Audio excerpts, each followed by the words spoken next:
harusnya ini selesai bagian pertama ini ya. Sekarang kita lanjutkan sedikit. Lalu kita masuk bagian kedua. Sampai di sini sebelum ini kemarin ya, pengaturan rumah daya dan turbin. Nah, ini pertama juga tergantung dari kondisi lokasi ya, SK tanahnya. Tapi ada juga yang emang untuk keamanan gitu ya. Jadi emang sengaja dibuatkan apakah dia di permukaan apa dia di dalam tanah.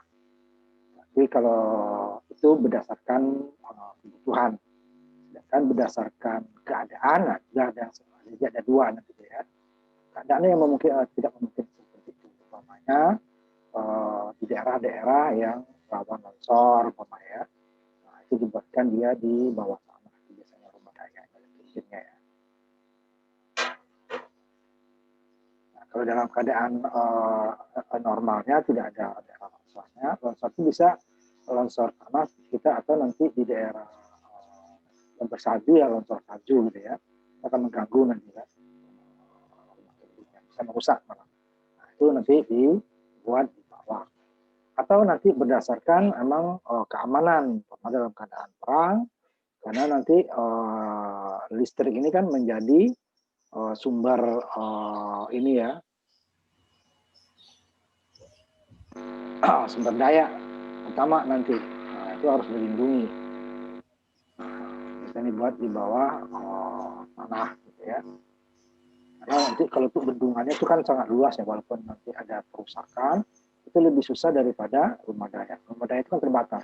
Jika itu rusak udah, bendungan itu kan umpamanya ada yang rusak sebagian itu kan kalau umpamanya ada pada air normal itu masih bisa gitu ya. Ininya karena makanya dia dibuat dalam satu bendungan itu apa namanya turbinnya dibuat lebih dari satu, pertama untuk pengaturan air tentunya, kemudian juga karena daya turbin pasti terbatas. Sedangkan untuk bendungan itu kan sangat luas ya, bisa sangat luas. Jadi dibuat beberapa yang berjejer gitu ya, untuk keamanan dia letaknya bisa di bawah tanah atau di atas tanah.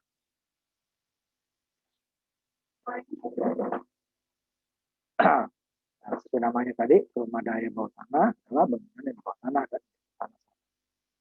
Ini ada tentu nanti punya resiko juga untuk daya yang dipakai ya. Karena dia juga pasti, bawah tanah pasti gelap kan, penerangan dan sirkulasi udara. Nah, kalau di atas permukaan kan hanya malam saja yang dibutuhkan, sirkulasi udara tidak terlalu perlu ya. Kecuali nanti untuk mesin-mesin seperti generator, itu memang diperlukan juga udara segar gitu ya. Nah, dan juga yang di bawah tanah itu juga tergantung juga kondisi tanahnya. Yang juga harus keras gitu ya. Terlalu gembur itu akan susah longsor. Itu tempat daya. Nah, hanya PLTA ini yang bisa seperti itu lebih mudah ya. Kalau pemakaiannya agak susah, ada pembakaran gitu ya. Seperti untuk apa namanya boiler itu langsung punya bawah tanah kan susah untuk masuk udara kan, tapi dia tidak memerlukan udara, kan pemutaran air saja. Nah, itu dia terbagi dari substruktur ya, sebagai bagian yang memanjang dari bagian atas udara ke tanah atau yang kepatuhan. Misalnya adalah untuk bagian rumah air yang keluar dari turbin. Jadi ada yang restnya, pembuangan. Pada turbin reaksi ya fungsi hidrolik dari struktur menyediakan sebuah bagian atau dikenal dengan satu mana kecepatan air keluar secara bertahap dikurangi untuk mengurangi kerugian untuk mendorong air keluar. Ini akhirnya turbin harus dikeluarkan supaya nanti putaran tidak terganggu. Nah, restnya ya, air buangan. Karena pada turbin impuls nanti ada reaksi impuls ya, draft kita tidak diperlukan sebagai ruangan keluar yang akan cukup ruangan saja ya. Kemudian dari fungsi struktural memiliki fungsi ganda. Pertama adalah untuk membawa beban, maka dipensin ya, atau mungkin strukturalnya untuk kapasitas bisa. Fungsi keduanya adalah sebagai fondasi kedudukan posisi yang menunjukkan beban mesin yang berat ya, seperti turbin tadi, ini kan itu bergerak itu, ya. Jadi berputar ini asnya ya, baru fondasi yang kuat. Dan nanti dengan getaran perputaran nanti dia akan batasnya aman gitu ya.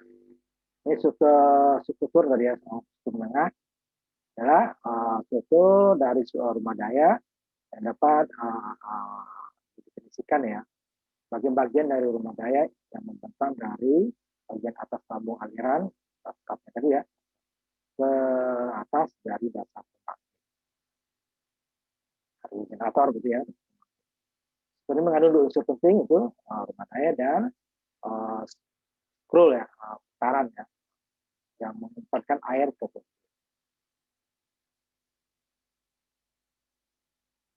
Karena fondasi generatornya terletak pada scroll case-nya tadi, yang ditanamkan ke beton ya. Nanti akan lihat gambarnya nanti ya. Kemudian bagian lain adalah bagian horizontal panjang ya, juga orang istirahat pada fondasi. Scroll case atau spiral case adalah bagian dari turbin, dan bagian ini mendistribusikan air ya, yang datang dari penstop yang seragam dan standar melalui panduan balik-balik untuk turbin. Scroll case diperlukan hanya pada turbin reaksi. Ya, ingat, dia karena reaksi yang keluar dari air daripada spraynya gitu ya. Pada turbin impuls yang langsung nabrak ya, maka digantikan dengan manifold pipa atau ruang bercabang yang memasok air ke sumber tadi ya. Sudah kita lihatkan dulu. Kemudian ini struktur beton. Tergantung pada jenis scrollnya tadi ya. Jika scroll case-nya terbuat dari baja, tempatnya ya, tempat kotaknya ya, cukup kuat untuk menahan beban internal yang termasuk efek water hammer, ketukan dalam pipa ya. Ini yang di atas itu maka yang diakibatkan oleh ada gelembung udara ya, sehingga nanti di atasnya itu ada pipa atap yang masuk pembuangan udara. Jadi ada pembetonan beton ya di sekitar ruang.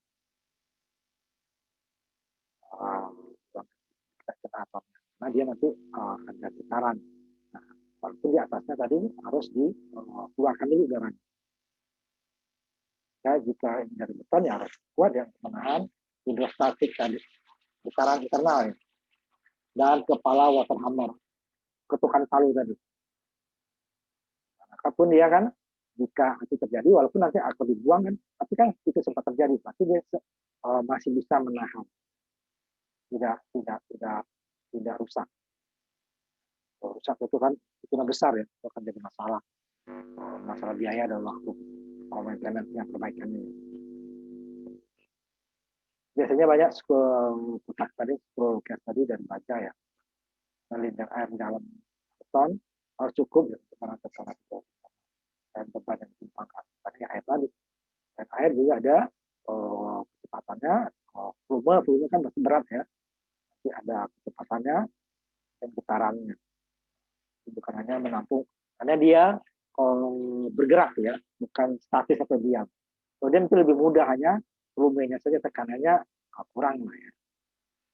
Itu karena ini karena dia bergerak jatuh, karena ini geraknya tadi ya, menjadi potensial yang mau kita harapkan dapatkan. Itu kita fondasi generator untuk mendukung generator. Pengaturan dilakukan untuk mengirimkan sumber berlangsung ke struktur pengaturan pembaja ya, atau kalau sampai. Ini bentuknya nanti kita masuk ke bagian kedua ya. Ini harusnya sesuai yang kemarin.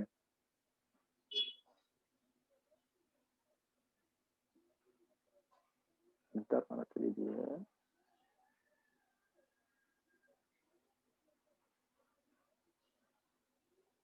IMB.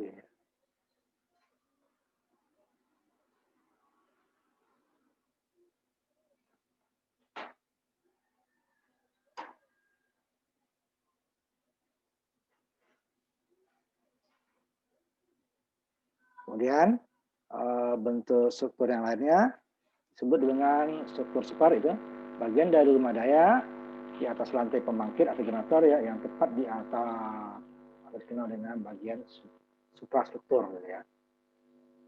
Jadi ininya generatornya, karena nanti dapat yang vertikal atau horizontal ya. Hingga bagian ini menyediakan dinding dan atap untuk pembangkit listrik, dan juga menyediakan sebuah fan atau untuk penanganan bagian jika terjadi perbaikan. Nah, seperti yang kiri, gambar kiri ini. Ini yang vertikal ya, generator dengan turbinnya fase 1. Nah, ini dari segi efisiensi ini lebih tinggi daripada yang horizontal yang seperti ini. Tapi kalau dari segi keamanan, ini bisa terjadi banjir, nanti akan meluap airnya, ini generator bisa terkena. Makanya yang seperti ini biasanya yang tidak terjadi luapan ya. Dan untuk ruangannya juga lebih kecil karena ke atas ya, vertikal ke atas. Cuman kalau dalam perbaikan, nah kalau ada perbaikan untuk generator ini harus dua-duanya dibongkar. Sedangkan kalau yang superstruktur yang ini vertikal, ini horizontal ya. Yang vertikalnya ini nih.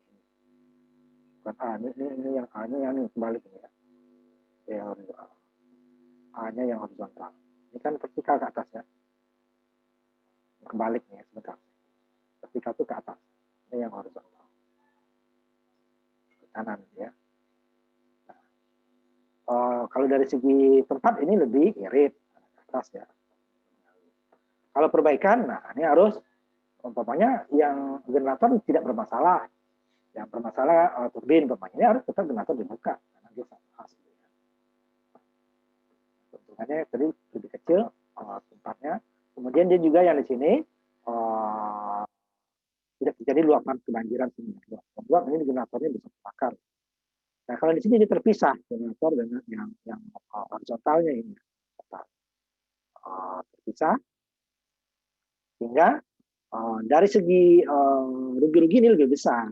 Nah, sini kan rugi-ruginya dari sini. Di sini juga ada rugi-rugi ya, masuk dari rugi di sini dua, rugi-rugi di sini ya, dan pada perputaran pergantian vertikal horizontal ini ya, juga di sini. Nah, ini kan terjadi kerugian juga. Tapi keuntungannya ini bisa dibuat lebih tinggi, ya, sehingga dia nanti waktu banjir ini bisa lebih di atas. Kemudian kalau perbaikan ini bisa di sini cepat, ini nggak saling mengganggu. Perbaikan ini nggak mengganggu turbin, perbaikan turbin tidak mengganggu turbin. Ini dibuka dulu ya. Generator tidak turbin, turbin tidak akan generator. Ini disepasang as ya. Dari rugi-rugi ini lebih kecil rugi-ruginya, sedangkan yang horizontal itu lebih besar. Dan ini lebih aman dari luapan, ya. Bisa dibuat lebih tinggi. Semakin panjang asnya nanti akan rugi-ruginya semakin panjang ya. Dari energi. Cuman karena energi kita gratis ya, itu dia tidak terlalu ini ya. Cuman dengan jika jenis daya turbinnya sama, ini generatornya pasti lebih sedikit menerima daya daripada ya. Ini langsung satu as. Yang dan langsung keluar PLS-nya. Itu struktur tadi. Jadi pengaturan turbin reaksi dan impuls tadi ya. Faktor yang mempengaruhi pilihan antara pengaturan horizontal dan vertikal adalah masalah ya relatif ya, fondasi, luas bangunan dan terletak pada ini, lokasinya gimana gitu ya. Nah, kemudian kalau lokasinya emang gampang banjir, mau nggak mau kita gunakan yang horizontal. Kalau aman itu lancar pembuangan itu gunakan vertikal, itu lebih dari segi gini. Tapi kalau umpamanya dalam perbaikan, nah itu kan lebih mudah lagi yang horizontal. Karena gimana pun yang bergerak itu ya, itu terjadi keausan daripada bila-bila turbin pasti terjadi. Karena yang masuk walaupun sudah disaring, tapi masuk umpamanya pasir-pasir halus itu akan membuat haus dari dia. Karena dia kecepatannya tinggi, bebannya berat untuk buang air ya. Walaupun itu yang masuk sudah disaring ya, tapi kan kalau pasif tetap gimana mau nyari ya. Nah, mesin vertikal ya banyak keuntungan dibanding horizontal ya. Itulah perbedaan antara tingkat Tauret. Waktu horizontal harus di atas tingkat Tauret ya, ke bagian bawah buat kedap. Vertikal sebenarnya ya. Vertikal bagian berputar bertindak di dalam area yang sama. Karena di satu sumbu ya, satu sumbu. Yang horizontal tidak, pasti ada rugi. Ada bearing. Berat. Taruh tadi ya. Esi sukunan vertikal tadi 1-2% lebih tinggi dari yang horizontal ya. Karena tidak ada rugi-rugi bearing. Vertikal. Karena horizontal ada rugi-rugi bearing. Walaupun nggak besar ya. Besar. Tapi kalau dalam itu perbaikan itu lebih mudah lagi yang horizontal.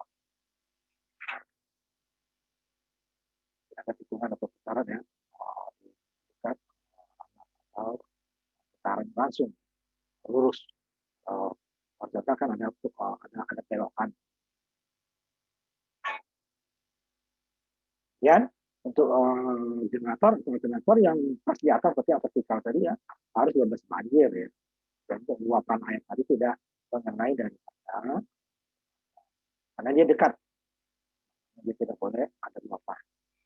Sedangkan horizontal bisa, ya. Kemudian dengan horizontal mungkin ada 2 turbin, ya. Generator, turbin yang beroperasi pada kecepatan yang lebih tinggi pada generator bisa. Nanti bisa disambungkan asnya ya. Kiri kanan ini bisa 2. Nah, asnya bisa sini ya. Sama susah nih ngatur. Tapi 2 generator untuk 1 turbin itu bisa. Tapi itu daya yang kecil ya. Nah sini bikin lagi kiri ya bisa. Dia 1 generator. Kalau sini nggak bisa ambil ke atas berat. Ya. Ini samping bisa. Cara yang sama ya. Ini bikin turbo ini juga berputar. Tapi dengan daya yang lebih kecil. Ya. Itu yang harus tahu perbedaan.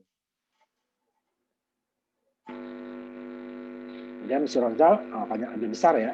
Karena fondasinya memanjang ke atas. Dan mesin poros horizontal juga memerlukan pengaturan yang lebih tinggi ya, mengurangi seal cost tadi dari generatornya.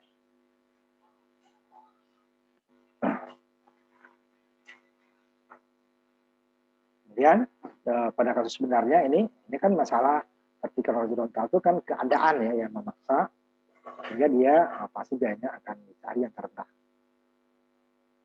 Utamanya untuk rumah daya tidak bisa terlalu besar. Ya, mau nggak mau dia vertikal. Kemudian dia luapan dari cara itu bisa meluap gitu ya karena tidak terlalu besar tuangannya. Nah, tapi dia buat yang horizontal. Kemudian kebanyakan dari turbin impuls adalah jenis poros horizontal. Jadi sehingga keseluruhan lebar dan dipakai akan lebih besar untuk pengaturan.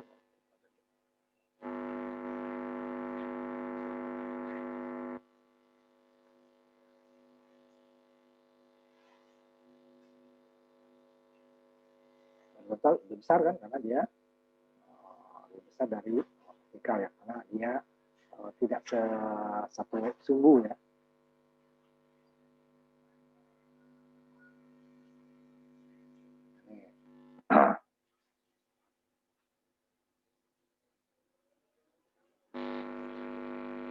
Kemudian untuk pengaturan ininya tadi, salurannya tadi ya, untuk buangan tadi ada 2 jenis, adalah saluran terbuka dan turbin tertutup ya, pembuangannya ya. Gambar berikut. Ini yang terbuka langsung ya, tidak mengganggu. Ini yang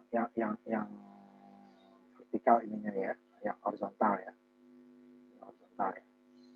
Removernya di sini, ininya alternatornya di sini. Nah, terbuka, jadi airnya langsung jatuh, buang. Ini diatur pengaturannya ya. Ini bawah di sini juga ada pengaturan saluran atau plan ya. Open flow. Langsung benar-benar terbuka. Langsung tidak mengganggu lagi aliran di premovernya kan.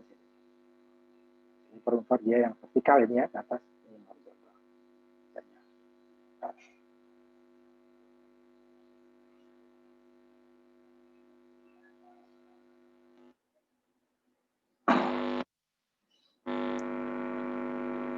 Dan pengaturan penstock terbuka adalah salah satu tempat jadi ada casing langsung kebuka keluar ya. Jadi Anda harus tempatkan pada kedalaman yang aman lah ya, permukaan air. Ya, berarti turbinnya bawah permukaan air ya, sehingga pusaran dari satu udara melalui situ tidak akan berlangsung. Udara dalam air ya, tapi airnya harus ngalir setelah itu ya, tidak numpuk. Nah, restnya ya. Ini turbinnya terendam. Ini terendam menghasilkan pembangkit yang lebih sederhana dan lebih murah. Tapi walaupun terendam dia aliran buangan tadi tetap harus keluar ya. Jadi berputar dalam keadaan di dalam air. Nah, ada kerugian dari sensor ini adalah lubang harus dikeringkan untuk membutuhkan inspeksi. Jadi kalau ada perbaikan ya harus kosong kan, airnya dibuang. Kalau dia yang tidak dibawa dalam air itu kan langsung sumber air dimatikan dari ini, langsung dia kering gitu kan. Kalau dia memang ditaruh di bawah air. Jadi untuk perawatan nanti lebih susah terendam. Kemudian turbin juga harus memiliki air yang cukup ya, di ketinggian airnya lebih cukup di atas. Tidak ada peningkatan mendadak ya beban. Jadi dia beban yang relatif tetap. Ini kalau peningkatannya harus secara bertahap. Kalau tidak nanti yang mendadak. Jadi sebenarnya hampir semua ya tidak boleh terlalu mendadak. Itu penambahannya ya, tapi yang ini lebih pelan lagi. Gitu. Kalau dibutuhkan daya yang lebih besar, berarti kan harus ada peningkatan debit air gitu ya. Nah, mungkin menambah tinggi kan. Nah, kalau di mendadak itu terjadi perubahan ketukan palu tadi karena udara ikut masuk. Ketukan vakum. Gitu. Dan turbin tertutup tadi atau kata pos tadi dibagi jadi casing beton atau casing baja. Dan beton tadi harus dijaga mungkin yang diperbolehkan oleh dari desainernya ya. Ada pendekatan beton sering mengatur jarak tadi. Kalau yang baja itu lebih mudah. Gesekan airnya lebih sedikit. Jadi untuk yang beton tadi biasanya terbatas pada instalasi head rendah sampai ketinggian 20 meter. Nanti yang baja itu lebih fleksibel dia dibandingkan beton. Kerjanya begitu rumit ya. Buat mahal. Sehingga ini metode ini mulai ditingkatkan karena lebih susah. Mudahnya untuk nanti yang tadi steel atau baja. Kemudian dari galang gulungan baja itu digunakan untuk head 10 meter sampai 120 meter. Nah, ini ya baja tadi. Ini contoh vertikal tadi ya. Stoknya. Struktur generator untuk generator ini turbin main penggerak utama main moving ini air buangan buang air stop juga harus bawa ke sini ya sampai stop saluran air masuk yang membesar. Nah kalau ini dia contohnya kalau yang langsung ini kan pasti dia impuls ya tabrakan. Kalau yang reaksi nanti berbeda masuk ke tablet ke sini dulu ya, yang ke atas tadi ya. Biasanya dibajak yang tinggi gitu. Kemudian rumah daya bawah tanah. Ini dari segi pembuatannya akan lebih susah ya, karena di bawah permukaan. Memang seperti tadi tujuannya tadi ya. Jadi, pertama keamanan, sebenarnya emang lokasinya susah untuk di atas tanah. Jadi, sebagian besar pembangkit listrik atau tenaga air konvensional dia biasanya terletak di atas tanah. Kaki bendungan ya, sebenarnya bagian ujung dari bagian bawah daripada bendungan. Kemudian ini sudah abad ke-19 awal, masuk abad ke-20 ya awalnya, 1890. Yang masih Hindia Belanda itu bisnis sudah dibangun di bawah tanah. Nah kalau di Eropa emang ya karena situasi tanahnya ada masalah longsor tadi ya. Nah cuman ada keuntungannya dalam pembangunannya, dia tergantung musim ya, bisa bekerja terus hujan mau panas dia mau apa namanya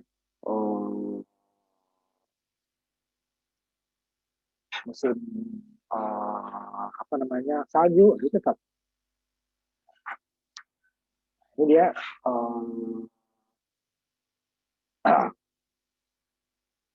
selesainya setelah perang dunia kedua kurang besar tapi ya karena itu tadi masalah keamanan dan emang lokasi ya lokasi.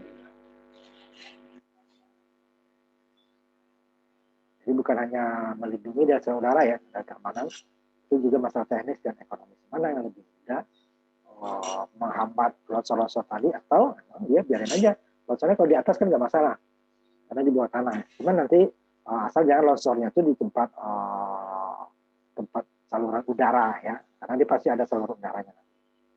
Udara itu bisa lebih aman. Jadi bukan hanya terhadap keamanan saja, juga masalah ketimbangan teknis dan ekonomis. Kalau sekarang lebih banyak ke situ, tapi kalau pada musim perang itu memang buat karena nanti supaya listriknya tetap lebih mudah aman. Jadi setelah tidak ada perang itu dia masalah keamanan nggak ada lagi. Tapi kan perang itu susah diprediksi gitu ya. Kalau perang nanti kalau ada negara bermusuhan itu bisa negara musuh lebih mudah mengganggu keamanan. Kalau keamanan pembangkit listrik sudah nggak ada, itu kan industri otomatis akan sangat berkurang kan, kalau nggak mati gitu ya, kurang. Dan nanti pertahanan juga otomatis akan turun kualitasnya. Jadi itu biasanya memang pembangkit tenaga air ya, pembangkit lain agak susah. Apalagi diesel ya, diesel perlu udara kan. Dia tidak terlalu memerlukan udaranya hanya untuk bisa dari luar saja ya. Tapi kalau di jauh emang harus pakai pompa ya, kipas supaya karena salurannya tidak udara secara otomatis tidak bisa masuk ke dalam. Masuk kecil gitu ya, itu tidak akan apa namanya buat operatornya itu orang-orang yang operasikannya aman. Nah ini sudah ada. Kalau di kita rata-rata nggak ada ya, ini ya di atas permukaan. Walaupun nanti ada turbinnya sebagian yang di bawah tanah. Ya. Seperti di ini Jatiluhur itu ada tidak nongkrong di atas tanah. Di Inggris, di Amerika Serikat, Rusia ya, ada juga di India. Nah, ini masalahnya bukan hanya masalah keamanan saja, ekonomis, sama dari struktur tempat tanah.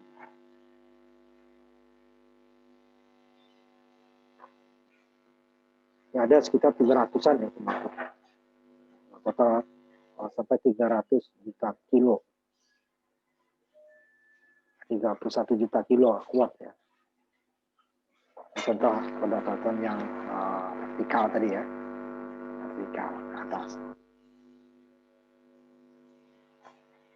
Bisa dua tanah. Kemudian yang pertama, kalau yang sekarang ya, kalau awalnya memang keamanan ya. Kalau untuk keamanan itu walaupun mahal tetap dibuat. Tapi kalau untuk kebutuhan bisnis, itu tidak bisa. Keamanan itu kan memang nomor satunya amannya ya. Biaya itu nomor 2. Nah, kalau untuk keadaan normal itu ekonominya yang lebih utama ya. Nah, tidak ada lagi orang menyerah di atas mereka kesehatan, tidak ada ya. Tidak ada. Salahnya ketidaktersediaan tempat ya yang cocok untuk saat itu tadi terlalu miring umpamanya kan, gampang longsor, gampang kena longsor salju, itu makanya bawah tanah ya, itu bahaya tadi. Tempatnya tetap ini kan longsor tadi, lembah sempit gitu ya.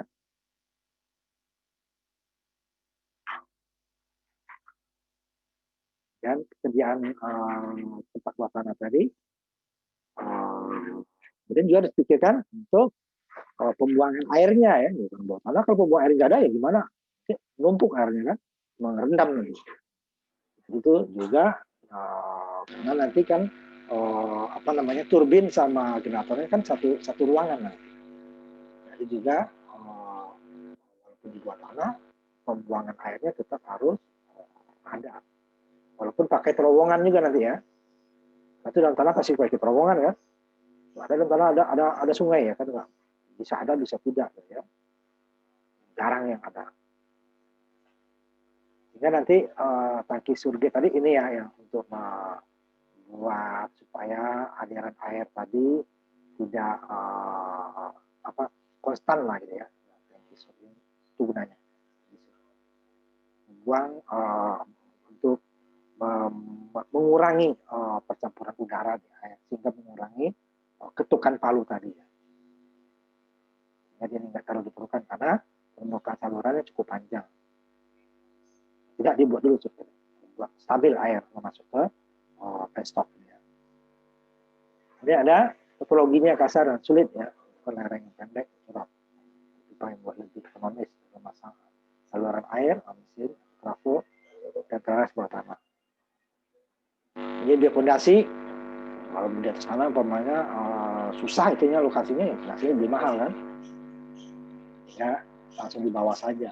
Cuman pembangunannya pasti lebih mahal ya, karena perlu digali kan. Kalau di atas sana kan tidak ada yang perlu digali, fondasi langsung ke atas. Itu penggalian paling untuk turbin ya, karena dia harus di bawah saluran.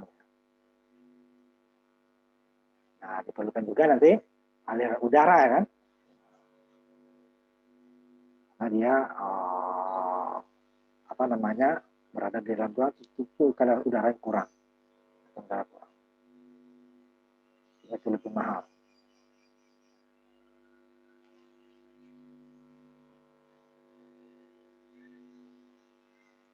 Dan biaya ruangan mesin bawah tanah nah, itu kan lebih rendah daripada infrastruktur tadi ya yang harus dari beton dan besi tadi ya.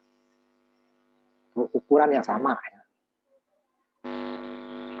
Keuntungan dan kerugiannya, keuntungannya adalah untuk kondisi geologi yang sesuai ya, saluran bawah tanah dapat menjadi jalur yang terpendek daripada dia melingkar gitu ya, umpamanya dari gunung. Ada gunung ya, yang sumber ininya danaunya ada gunung juga ya, enggak ditembus saja bawah tanah gitu ya. Daripada kita membuat dia mengelilingi gunung atau bukit tersebut. Nah, karena jalurnya bisa jadi lurus gitu kan. Kalau kita tentu gitu ya, kondisi tertentu ya. Ada kekuatan saluran yang lebih pendek. Banyak saluran yang digunakan untuk sumber daya di bawah tanah dibandingkan dengan saluran untuk memiliki kontur dari itu.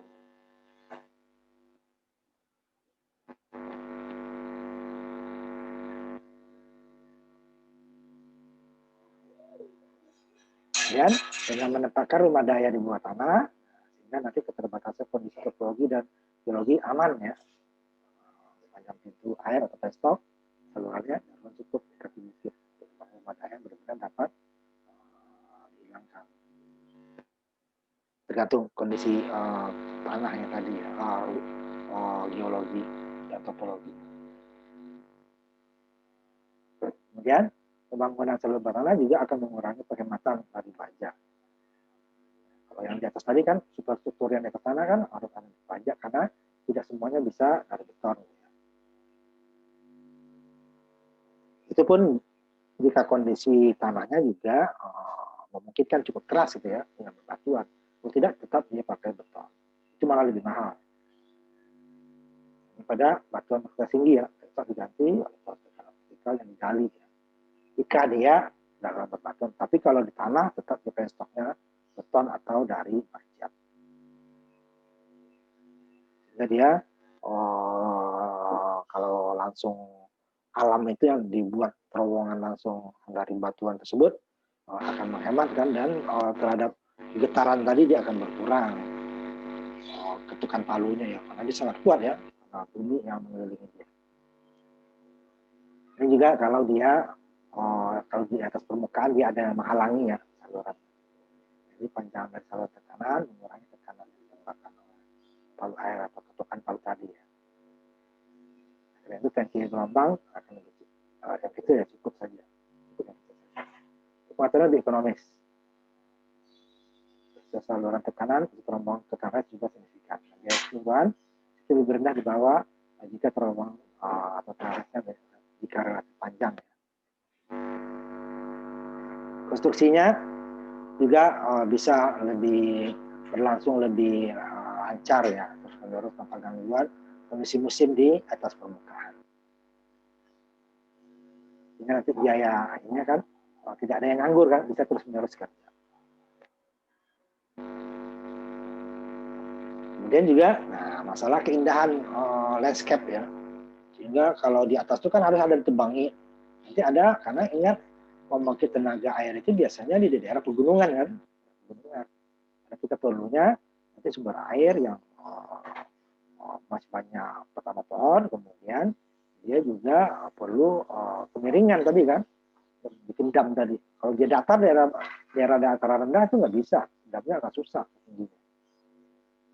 Kemudian kalau di atas permukaan itu akan mengganggu keindahan tadi, ngarai dan sebagainya tadi ya, sehingga dibuat di bawah. Kalau di bawah dia kan di atasnya tidak mengganggu, gangguannya sangat kecil gitu ya. Tapi kalau di atas kan kalau jalannya di situ kan, saluran air di situ, bangunan di situ, akan berarti kan ada banyak yang harus diubah. Nah, ini ada daerah-daerah tertentu, terutama di negara maju biasanya, mereka landscape-nya itu jangan diganggu. Kalau di negara berkembang itu biasanya masalah fungsinya yang utama dia. Apalagi di negara seperti agak diktator seperti Korea Utara dan Cina, itu nggak peduli dia. Itu hanya jalan. Nah, kita termasuk yang banyak larangan itu. Itu nanti seperti wali atau orang-orang lingkungan akan protes. Itu akan mengganggu, merusak pemandangan segala macam. Tapi di bawah tanah dia kan tidak. Tapi kalau yang seperti ini, dia bisa di atas tanah, tapi dipasang di bawah itu dia lebih mahal malah ya. Sehingga nanti masalah keindahan alam tadi tidak terganggu oleh adanya saluran pipa, bangunan dan sebagainya ya. Bawah tanah. So, ini tidak semua negara ya. Kalau ada negara yang apalagi itu sudah menjadi objek wisata umpamanya, itu harus menjadi pertimbangan kalau tidak banyak protes. Sehingga dari yang ke-6 tadi nanti akan mengurangi kesulitan konstruksi ya. Tapi kalau yang seperti lingkungan tadi itu bisa menambah ya, yang harusnya bisa di atas lebih murah, tapi dia harus dibawa. Nah, itu akan membiaya. Tapi kalau itu tidak, itu biasanya lebih murah. Apalagi dengan peralatan-peralatan modernnya sekarang ya, bisa dengan bor raksasa itu ya, itu lebih cepat. Sekarang itu hanya seperti kereta yang tadi harus melingkar jalannya, ya udah tembus aja gunungnya buat terowongan. Sehingga jalurnya lebih pendek, landscape tadi ya tidak berubah, ya, tidak banyak berubah, tapi langsung terowongan. Peralatan dengan bor-bor raksasa sekarang. Tapi bor-bor itu biasanya dia akan lebih cocok, semakin keras dia itu lebih bagus gitu dia tanahnya. Nah, dia tanah lempung itu yang susah dia, lebih lama kerjanya. Dan dia juga nanti harus dibeton lagi kan. Kemudian ini juga karena saluran potensi. Pemeliharaan rutin lebih rendah ya, karena tidak ada yang rumah. Tapi pembangunan biasanya lebih mahal karena seperti ada tadi kan bisa langsung bikin bangunan, ini kan harus bikin terowongan dulu. Dia otomatis itu bebas dari longsor. Struktur yang digali batu tadi ya, itu jauh lebih lama daripada tanah itu terbetulan. Sehingga nanti memungkinkan untuk meningkatkan kemampuan protein dengan pembangunan sumber di bawah tanah. Masa produksinya berkurang karena tadi pekerjaannya bisa terus menerus, terutama pada daerah subtropis ya. Kalau di kita sama aja, kalau musim hujan ya, jadi tidak terganggu juga. Jadi orang yang ingin terowongan itu ya, apa namanya, MRT itu, itu kan mau hujan di atas mau bawah itu tetap kerja. Kan perlu pasokan udara dari luar. Jadi pembangkit listrik bawah tanah tahan terhadap serangan bom. Ukuran sekarang sudah ada bom pintar ya. Dia tidak mendak di atas, dia akan menerobos ke bawah, baru setelah di bawah itu biasanya bom untuk bunker. Nah, ini sama juga pembangkit bawah tanah kan mirip bunker. Nah, sekarang bom-bomnya udah lebih pintar lagi. Dia ledakannya dua, ledakan di atas untuk bikin lubang, ledakan di bawah satu lagi dia untuk menghancurkan dan membawa dalam. Jadi ini perlindungan sempurna terhadap serangan. Dan sekarang tidak bisa menjamin. Sudah banyak bom-bom pintar itu. Karena sudah orang udah tahu banyak bunker-bunker. Nah, bunker itu bukan hanya untuk pembangunan listrik, untuk keamanan orang juga ya, untuk keamanan peralatan juga ada. Bom-bom itu juga pintar sekarang. Tidak ada kerugiannya, tidak semua keuntungannya. Pembangunan tanah lebih mahal ya. Karena biasanya di atas langsung dibangun, ini di bawah terowongan dulu dibangunkan. Kalian terowongan akses, ruangan terpisah ya. Ya, saluran udara juga perlu bisa khusus pendingin ya, dan juga udara, dan tentu juga nanti prerestnya tidak otomatis, tidak semuanya bisa langsung, tergantung kondisi landscape tanah tadi ya. Prerest juga jadi masalah, bisa jadi masalah, bisa enggak ya, karena kalau dia tidak mengurangi tekanan pasti daya akan berkurang. Dan juga akan meningkat jika transformator dan subsidi di bawah tanah juga kontrolnya ya. Itu kan perlu pendingin dan segala macam. Kemudian biaya personal juga meningkat untuk pencahayaan dan udara. Kemudian bisa juga nanti rembasan udara air ya, namanya terowongan ada kemungkinannya. Kemudian perlu pencahayaan yang cukup, ventilasi yang tepat ya. Sama juga untuk diperlukan untuk keamanan jika banjir ya. Nanti di bawah tanah kan, kalau ada yang air yang lolos, itu bukan hanya air dari penstok. Penstok kan langsung ada pembuangan. Nah, di sini perlu analisis yang panjang ya, mana dari sisi ekonomi, dari sisi keamanan, semuanya dipertimbangkan. Nah, itu yang dipelajari di kalau kalian nggak tahu ya, sekarang hanya manajemen ya, itu di ekonomi teknik. Itu perlunya sebenarnya ekonomi teknik dari manajemen ya. Sebenarnya dulunya perlu ya. Cuma kita SKS-nya berkurang, ekonomi teknik di situ. Dari dua pilihan ini nanti akan dapat yang optimum. Ya, bisa kita hanya, oh ini lebih bagus, ini tidak bisa. Tapi ada hitung-hitungannya ekonomi teknik namanya. Itu kan dua proyek ya, proyek mana yang paling menguntungkan, bawah tanah atau di atas tanah. Kemudian jenis pembangkit bawah tanah tadi ada 5 jenis ya, sama tingkat TLRS atau terowongan bebas tanpa tangki gelombang. Nah, ini untuk roller Pelton cocoknya, ini yang di bawah ya. Ini ada contohnya di Swiss ya. Dengan headnya 672 meter ya. Karena dia kan lebih tinggi lagi headnya, karena digali lagi di bawah kan. Kalau di atas permukaan otomatis sampai permukaannya saja kan headnya. Nah, digali lagi ke bawah, itu kan lebih panjang. Jadi lebih dari setengah kilo ya.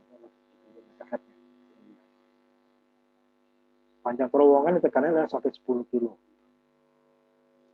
Teresnya sampai 1 kilo lebih, 1,3 kilo. Untuk miringnya 4:1. Jadi antara lebar dengan ke atasnya ya.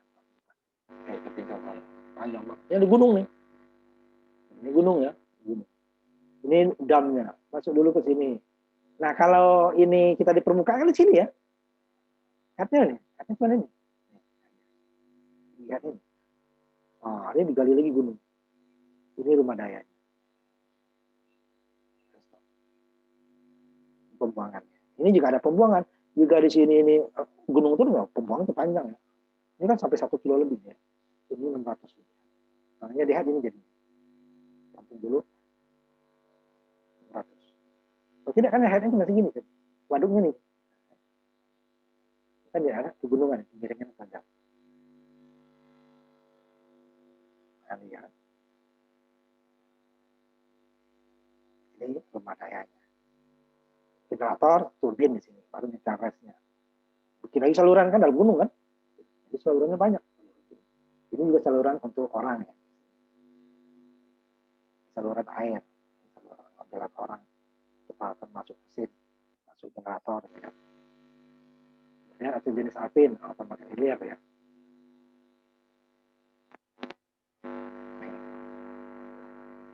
Ini ada sungai gitu kan, yang sungainya di sini alur normalnya ya. Normalnya datar, miring juga lebih rendah, udah dipindahin ke sini. Ini kan gunung. Kalau karena sungai kan sini karena kalang gunung tadi kan, kalang gunung sini dia, udah. Nah, dibuat ada terowongannya, yang surgeturnya tadi, itu baru bawa. Nah, ini headnya ini ya. Ini tanah gunung semua ya, ya gunung. Nah, ini dalam buat salurannya. Nah, di sini dulu rumah daya. Nah, kalau ini nggak diterowong ini kan kita ngitarin gunung nih ke sini dulu. Di sini kita jatuhkan airnya kan. Muternya jauh. Ya, muternya jauh. Ini sungai, aliran sungai normalnya. Masuk gunung. Jadi ini akan lebih kecil ya, sisa sininya tutup. Sungainya baru ngalir lagi. Normal, aliran alaminya kan sungai sini, keluar. Ini ada gunung. Tidak bisa sungai dibuat terowongan. Sungai untuk apa yang tadi ya, kegiatan tadi, untuk atur tadi supaya udara tidak banyak masuk. Supaya tangki sini, penstock sini lebih aman. Terowongan. Kalau dia dari batu ini lebih aman lagi. Batu sini rumah daya. Dan ini tidak satu biasanya ya. Terowongan sini bisa yang besar, cuman yang kesininya bisa pecah. Supaya nanti beberapa turbin sekaligus. Kalau yang tadi kan melandai seperti ini, di gunung, ini makanya topologinya. Nah, ini topologinya. Kalau sini melingkar jauh buat aliran airnya nanti. Sumber air di sini kalang oleh gunung. Nah, di sini. Nah, kita kan sumber air di sini langsung ngarai di sini ya. Itu lebih mudah. Dia bisa di luar nanti kita buka. Kemudian yang menengah ini ya, ketinggiannya rendah. Ini mirip dengan tadi. Kalau kita mau mutar sini gunung lagi, mutar lagi jauh lagi. Ini berarti ini sini. Sama. Ini dia lebih pendek. Terowongan ini sekitarnya tadi supaya udara masuk tadi, baru masuk ke sini. Ini yang pressure-nya apa? Penstoknya. Headnya segini, lebih rendah. Ya. Juga saluran pembuangan juga jauh kan, dibuat juga tidak alami. Nah, kalau seperti ini kan airnya tetap di sini nih, kalau nggak ada. Kemudian ada lagi nanti yang vertikal ya. Nah, langsung aja kita. Nah, nih. Dam biasa. Kan? Kalau ini air kan, kalau damnya digeser ke sini kan, ujung sini, ini kan ininya di sini. Penstoknya. Pasti dia di luar jadi kan. Nah, ini buat langsung ketika air kan. Aduk. Ujungnya dibuat.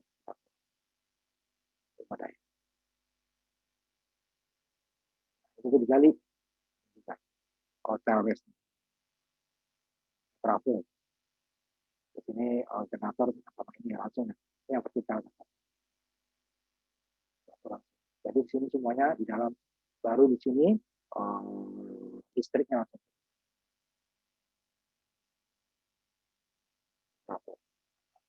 Nah, ini kalau ini bisa di ujung sini. Miring sini. Waduknya di ujung sini. Karena tidak ada penghalang. kita sesuaikan rumah daya di dalam tanah, kita miring itu luas tempat, harus vertikal. Kita ujung bawah. Tadi kan masih miring ya, sudah miringnya. Nah, banyak kan yang miringnya seperti ini. Banyak kan ya. Tinggal sudutnya. Kemudian penggerak utama, ini untuk ininya ya, turbinnya ya, turbin. Ada turbin impuls, turbin reaksi, tadi ya, Pelton, gitu nanti. Jadi penggerak utama adalah mengubah energi air tadi ya, gerakan air tadi menjadi energi mekanik, energi gerak. Nah, energi geraknya udah dapat energi gerak, itu sudah bisa kita mendapatkan. Tinggal asnya disambungkan. Sehingga tentu putarannya diatur ya, karena dia frekuensinya harus tepat. Tapi kalau sudah ada kita dapat putaran, gerakan ya, itu kita sudah mudah dapatkan. Ya, untuk mendapatkan gerakan tersebut yang susah. Bermacam-macam energi kan. Yang stabil ya terus-menerus ya. Jadi ya nanti energi terbaru nanti kita bahas nanti 4 kita depan. Nah itu banyak gerakan alam itu yang ada, tetapi dia tidak terus-menerus, tidak kontinu. Kan kontinu tadi. Makanya perlu penampungan tadi kan. Nah kalau tidak perlu penampungan ini juga sama, tidak kontinu. Pada musim hujan dapat energi, pada musim kemarau diam, energi geraknya hilang. Nah, nanti dia mesin-mesin ini golongan berdasarkan dari aksi air yang menggerakkan. Ini sudah kita bahas dulu ya. Yang nabrak langsung berarti dia impuls. Reaksi berarti dia keluar dari asnya karena akan keluar dari tempat nozzle tadi, sehingga dia jadi gerakan kayak pipa gitu ya, kalau saluran air yang keluar kayak apa namanya bukan pipa ya, yang fleksibel ya, selang, nah, dikecilkan kan dia akan bergerak kan. Nah itu ya reaksi tadi. Impulskan langsung nabrak. Kalau reaksi tekanan itu menunjukkan dengan kecepatan. Nah, putaran tersebut harus kita sesuaikan dengan kecepatan generator yang kita inginkan. Dari 1.500 sampai 3.600 kan tergantung dari kutubnya berapa. Kalau kutub 2 berarti cukup 1.500 atau 1.600 ya. Kalau dia 2 kutub nanti dia 3.500 atau 3.600. Tergantung frekuensinya 50 Hz atau 60 Hz kita bahas dulu ya. Sekarang. Ini sama, ada listrik ujungnya kan, atau di uap.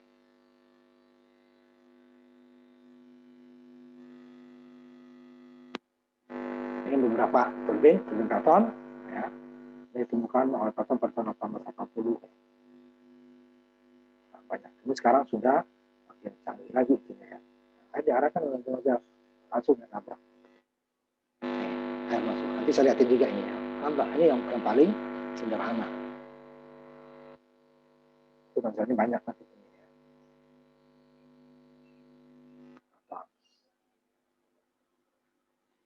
Esensinya cukup tinggi ya, 85% sampai 90%, karena nabrak langsung ya. Ini digunakan untuk head yang sangat tinggi hingga sampai 2000 meter yang kayak tadi ya.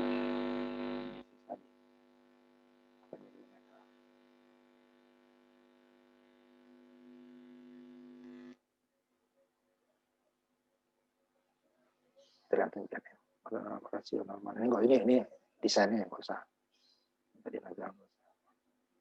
Kemudian turbin Prancis, ya kan? Ini biasanya digunakan untuk head rendah ya, 10 sampai 30 meter. Betulnya ya.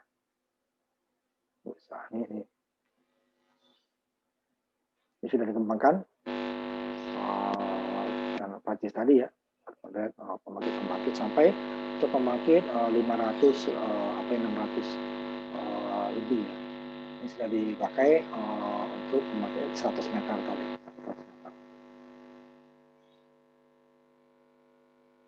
Dan di Kanada juga hampir 500 daya satunya ya. Kemudian ini juga sudah dirancang sampai di atas 600 dan 6,5 ya. 6,5. megawatt ya, satu turbin.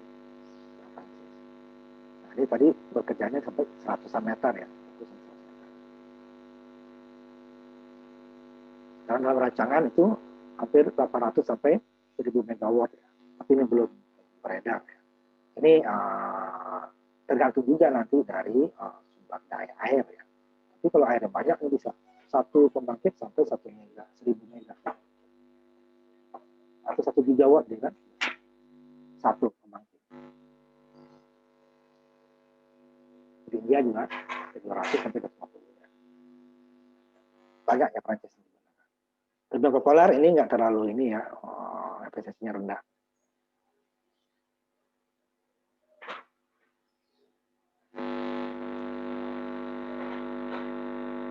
Bisa 50 sampai 40 beban ya. Tanpa beban ya tinggi. Tapi kan kita dengan beban. Ini biasa digunakan untuk head rendah. Kipas ini ya, kipas.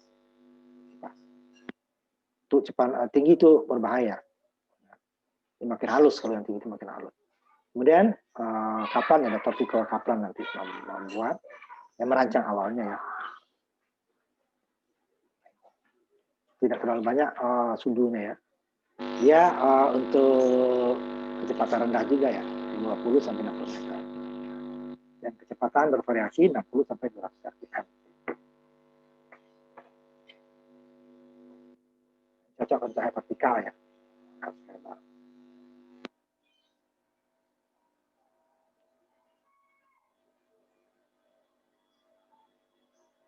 Bisa, itu jenisnya lagi. Prancis, nah ini perbandingan aja. Untuk head yang sangat tinggi ya, dari 200 sampai 2 kilo.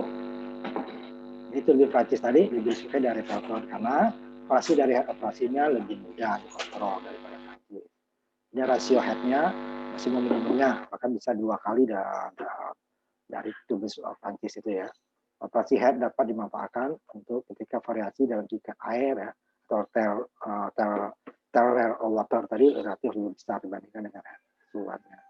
Ukuran runner yang berputarnya ya, Jonathan dan rumah daya yang dibutuhkan kecil dan ekonomis jika turbin Prancis digunakan sebagai turbin Pelton.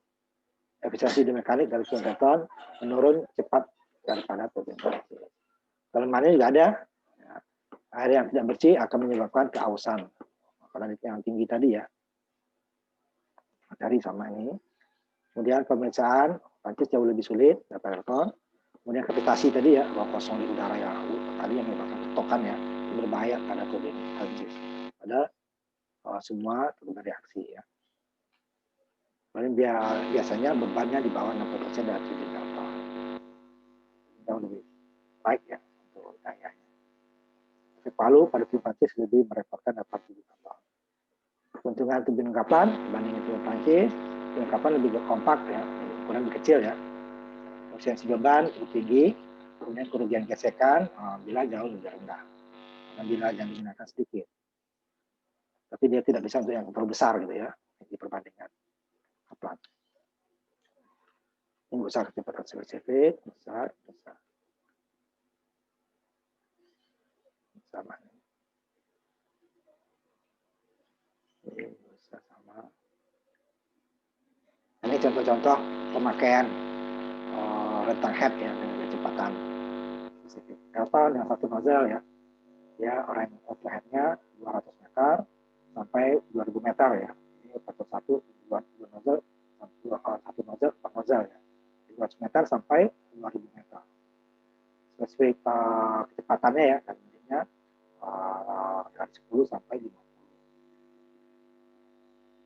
Yang dengan ketinggian headnya ya, spesifik kecepatan.